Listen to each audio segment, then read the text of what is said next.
Saya menulis puisi ini dalam rangka refleksi lah, renungan untuk usia kita yang sudah 60 tahun ke atas, untuk menjawab pertanyaan apalagi yang sebenarnya kita cari dalam hidup ini.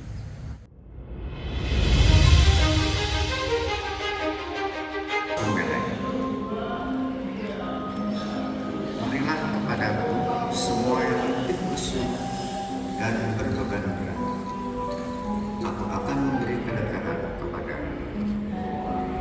Matius 11 ayat 6. Pada usia 60, ia bertemu dengan sebuah kolam di tengah taman. Kolam itu tetap jernih airnya, walau sama terus berubah.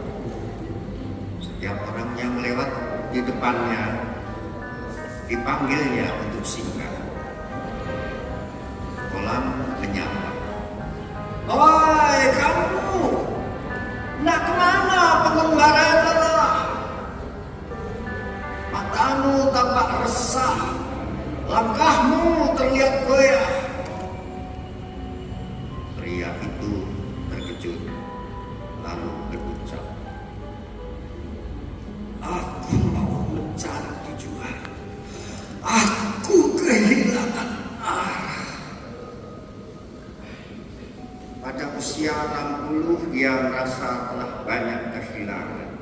Merasa masih kurang dan masih banyak yang belum ia selesaikan. Seakan-akan ia diburu-buru usia yang sesungguhnya tidak pernah mengejarnya. Kolam yang matanya teduh dan ramah berkata, "Berhentilah, duduklah di depanku.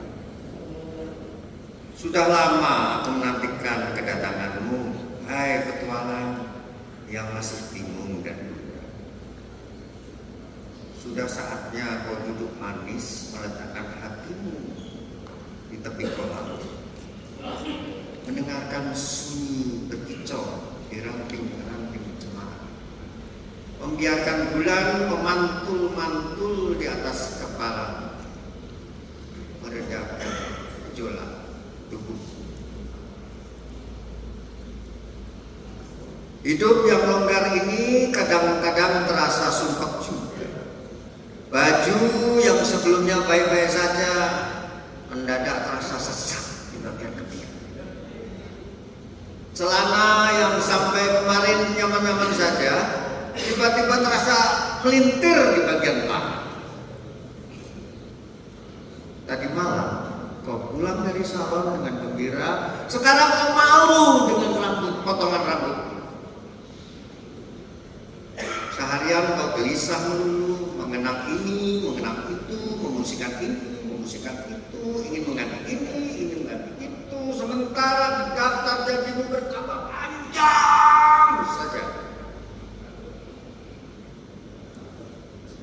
Janji minta maaf kepada pohon mangga yang sering kau curi buahnya. Janji berterima kasih kepada tukang sampah yang setiap hari memungut sampahmu. Janji tidak marah dan mengucapkan anjing kepada pendengki yang memakan masuk. Janji tidak membenci dan mengundang orang yang pernah menyakiti hatimu. Janji berhenti makan sebelum kelewat kenyang. Janji berbagi rezeki dengan kucing yang kelaparan. Janji mencari kawan yang sedang hilang. Janji menolong dan menghibur teman yang merana dan kesepian. Janji tidak menyesali cita-cita yang patah. Janji tidak mengutuk nasib yang bikin susah. Janji lebih berhati-hati dengan hati. Janji tetap sayang kepada diri sendiri. Duduklah di tepi kolam dan biarkan burung-burung dalam kepalamu bernyanyi. Yang berduka dalam rala akan bersuka dalam ri.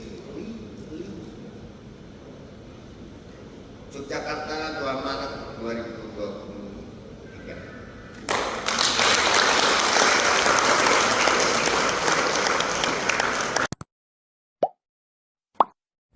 Selamat siang para sedulur.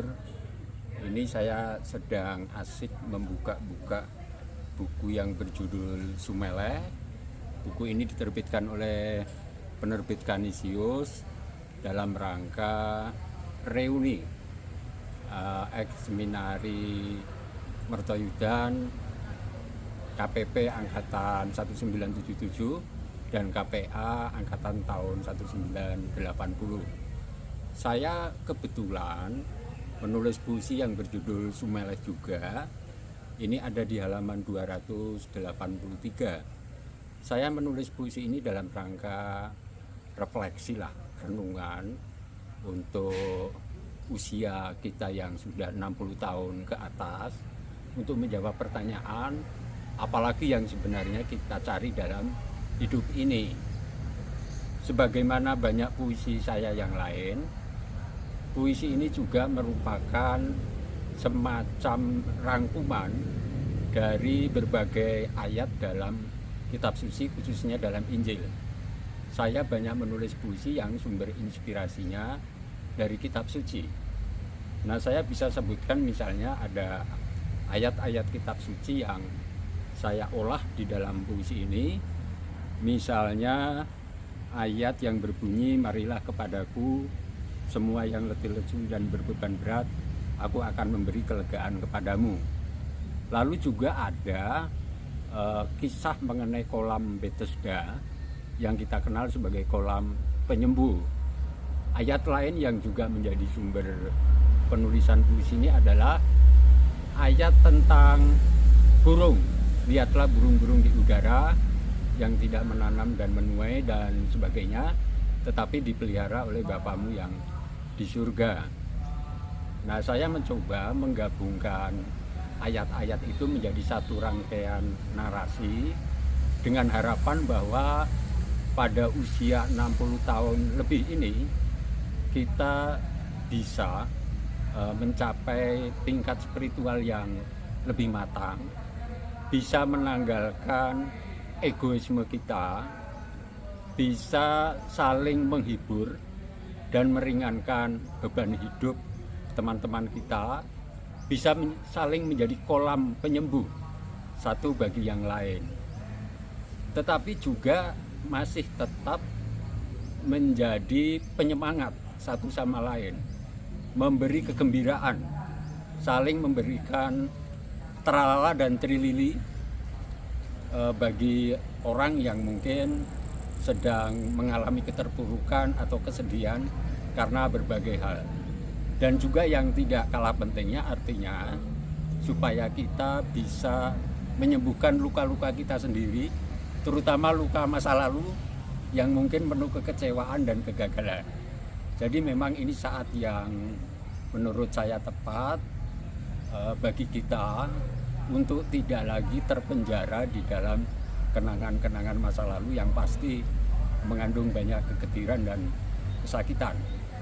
Nah, Sumeleh memang kata dari bahasa Jawa yang sangat sulit saya temukan padanannya dalam bahasa Indonesia. Karena kata Sumeleh ini bukan sekedar pasrah, tetapi lebih merupakan sikap iman, di mana kita lagi tidak memandang diri atau keakuan kita sebagai pusat perjuangan hidup, tetapi betul-betul sudah mengarah kepada sang sumber kehidupan ini sendiri. Karena cepat atau lambat ya kita pasti harus pulang ke rumah kita yang sejati. Nah, kira-kira itu yang ingin disampaikan, diwartakan melalui puisi ini, sehingga kita bisa menghadapi sisa hidup kita dengan tenang dan dengan penuh kegembiraan. Kita harus realistis bahwa fisik kita sudah semakin rapuh, sementara kita mungkin merasa banyak cita-cita yang ingin kita capai. Nah, menjadi realistis terhadap kerapuhan kelemahan diri kita ini memang tidak mudah. Oleh karena itu sudah saatnya kita untuk berani memilih dan memilah mana cita-cita dan tujuan hidup yang lebih substansial. Mudah-mudahan ini bisa menjadi oleh-oleh Dan kalau beberapa tahun lagi kita bereuni lagi, apa yang disampaikan dalam puisi ini semoga betul-betul sudah bisa kita jalankan dalam kehidupan kita masing-masing, sehingga ya kita bisa semakin menerima dan berdamai dengan diri kita sendiri apa adanya. Demikian juga semakin bisa menerima dan mencintai sahabat kita, sesama kita apa adanya. Begitu kira-kira. Buat puisi saya menjadi lebih hidup. Kalau saya sendiri yang membacakan, tidak akan sedasar itu. Sebelum saya membacakan beberapa kutipan puisi saya ingin memberi peringatan kepada Bapak Ibu. Apabila di antara Bapak atau Ibu ada yang putra atau putrinya bercita-cita menjadi penyair, mohon dipikir 9 kali. Karena akan berat sekali. Mendingan jadi pastor atau suster saja. Anggota keluarga besar alumni seminari dari angkatan berapapun, salah satu cita-cita saya adalah membuat semacam kitab kecil atau buku kecil berisi kumpulan ayat-ayat puisi seperti 8 Sabda Bahagia. Itu salah satu bacaan favorit saya. Tapi tentu jumlahnya tidak 8, 70 saya punya. Jadi 70 Sabda Bahagia. Mudah-mudahan sebelum usia 70 buku itu bisa saya selesaikan. Jadi isinya kutipan ayat-ayat puisi dari ratusan atau mungkin ribuan puisi saya. Saya akan membacakan beberapa saja yang mudah-mudahan bisa memperkaya penglihatan kita mengenai makna Sumel.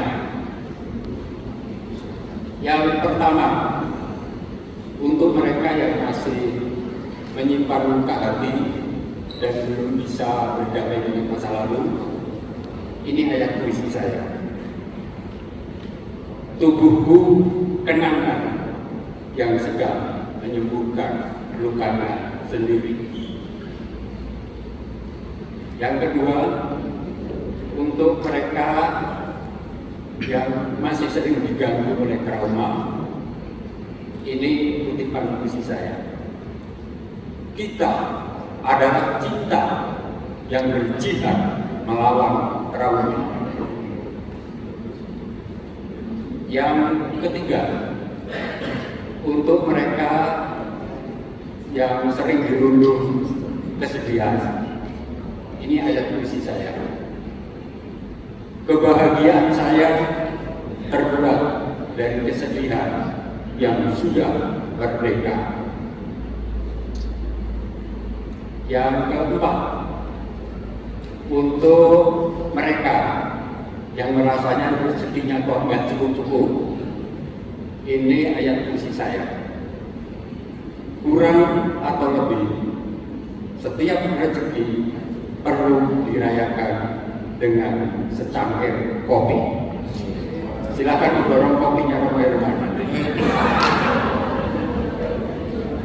Dan akhirnya saya ingin menutup rangkaian puisi ini dengan satu sajak pendek yang ada di buku kumpulan puisi saya, Kabar Sukacita Terbitan Kanisius.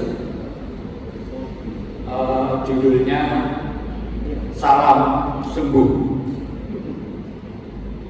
Dari semua salam yang aku terima dalam hidup ini, ada satu salam yang membuat hatiku serasa sembuh. Salam